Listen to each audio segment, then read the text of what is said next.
কোনো ব্যক্তি সালাতরত অবস্থায় থাকলে ওই ব্যক্তির সামনে যদি কোনো ব্যক্তি থাকে, সে কি চলে যেতে পারবে?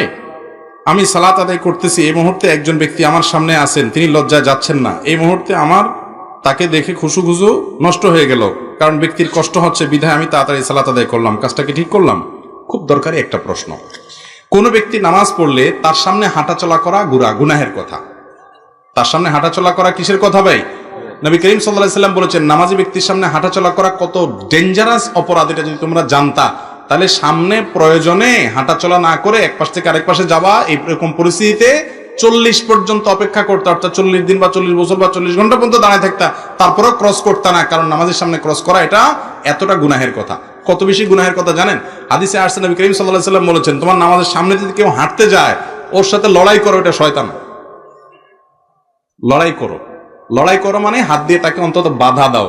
এই বাধা দেওয়ার একটা দৃশ্য আমি মসজিদে নববীতে দেখেছি একবার, মানে আমাদের কাছে দেখে হাস্যকর মনে হবে, কিন্তু হাদিসের উপর সরাসরি আমল করা। সেটা হলো, এক আরাবিয়ান নামাজ পড়তেছে, সামনে দিয়ে রিয়াদুল জান্নাতে মদিনা মসজিদে নববীতে সামনে দিয়ে আরেকজন হুট করে চলে যাচ্ছে, সে এরকম হাত বাইর করে দিছে, লোকটা তারপরও পাত্তা দেয় নাই, পাত্তা না দিয়ে আবার যাইতে নিছে, এরকম কলার ধরে একটা মোচড় দিল, সে বেচারা দপাস করে পড়ে গেছে, নামাজের মধ্যেই আছে।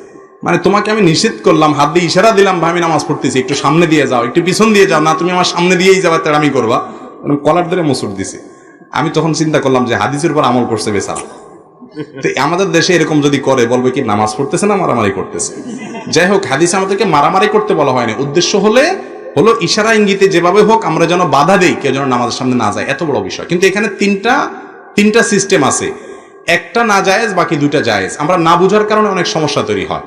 একটা হলো মুরুর, এটা না জায়েজ, আরেকটা হলো সুউদ, এটা জায়েজ, আর একটা হলো নুজুল, এটাও জায়েজ।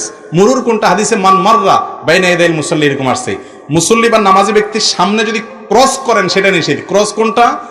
নামাজি এই লেভেলে আছে, আপনি এই পাশে আছেন, এই পাশ থেকে আপনি ওই পাশ গেলেন, তাহলে এটা ক্রস হলো। অথবা আপনি এই পাশে আছেন, সেখান থেকে এই পাশে গেলেন, তাহলে এটা কি হলো? ক্রস হলো, এটা নিষেধ। নামাজির ঠিক বরাবর সামনে আপনি বসে আছেন, একদম বরাবর স্ট্রেট, তাহলে আপনি যদি উঠে আস্তে করে এক পাশে চলে যান, ডানে বা বামে, এটা কিন্তু নিষেধ না, এটাকে বলা হয় নুজুল, নামা, চলে যাওয়া। আরেকটা হলো সুউদ। সুউদ কোনটা? নামাজি ব্যক্তি নামাজ পড়তেছে, আপনি তার সামনে বরাবর যে দাঁড়াবেন, হয়তো জামাত শুরু হয়ে গেছে, ঠিক তার সামনে জায়গাটা ফাঁকা আছে, তাহলে আপনি ডান থেকে বাম থেকে বরাবর তার সামনে গিয়ে দাঁড়ায় গেলেন, ক্রস করলেন না। ক্রস বুঝছেন তো? মানে এক পাশ থেকে আরেক পাশে যান না, ঠিক তার সামনে বরাবর গিয়ে দাঁড়ায় গেলেন, এটা কিন্তু নিষেধ না, এটা হলো সুউদ। হাদিসে শুধু মুরুরটা নিষেধ, অর্থাৎ ক্রসিংটা নিষেধ, কিন্তু সামনে থেকে পেছনে কিংবা পেছন থেকে সামনে বরাবর দাঁড়ায় গেলেন, এটা নিষেধ না, কারণ এটাতে মনোযোগে নষ্ট হয় না।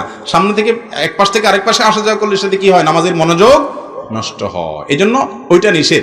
অনেকে আছে পিছনে নামাজ পড়তে শেষে বসে কই মাছের মাথা চাবায়, কই মাছের মাথা চাবানো বুঝছেন, মানে খুব বিরক্তির প্রকাশ করতে থাকে। তো ঠিকই তো, পিছনে বেচারার নামাজ তো তখন নষ্ট হয়ে যায়। আরে তুমি এত কই মাছের মাথা চাপাইতেছো কেন ভাই? তুমি উঠে গেলেই তো হয়, তোমার তো উঠার সুযোগ আছে।